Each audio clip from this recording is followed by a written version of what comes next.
Technologie, SpaceX de Elon Musk va détruire la station spatiale ISS. Un nouveau chapitre spatial se dessine alors que la National Aeronautic and Space Administration, plus connue sous son acronyme NASA, prévoit la destruction de la station spatiale internationale ISS. Cette décision marquée par un contrat de 843 millions de dollars attribué à SpaceX vise à orchestrer une rentrée contrôlée de l'ISS dans l'atmosphère terrestre programmée après la fin de sa mission opérationnelle en 2030. SpaceX développera un véhicule de désorbitation spatiale pour mener à bien cette mission délicate. La station de 110 mètres de longueur, 74 de largeur et 30 mètres de hauteur entrera dans l'atmosphère à plus de 27 500 km/h avant de plonger dans l'océan. Ce projet s'inscrit dans la stratégie de la NASA pour favoriser les futures destinations commerciales et maintenir l'exploitation de l'espace proche de la Terre, selon Ken Bowezot, administrateur associé de la direction des missions d'opération spatiale de la NASA. Depuis ses premiers modules lancés en 1998, l'ISS a accueilli des astronautes de multiples pays menant plus de 3300 expériences scientifiques en orbite basse. Cependant, les problèmes techniques récurrents et des fuites ont marqué son vieillissement. De plus, les contrats des agences spatiales participantes établis après la guerre froide expirent en 2030. La station est également menée par les débris spatiaux croissants, comme en témoigne l'incident du 27 juin dernier. Des astronautes ont dû se réfugier dans la capsule Boeing Starliner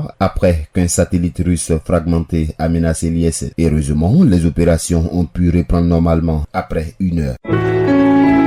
APRA, Agence Presse Radio et Audio.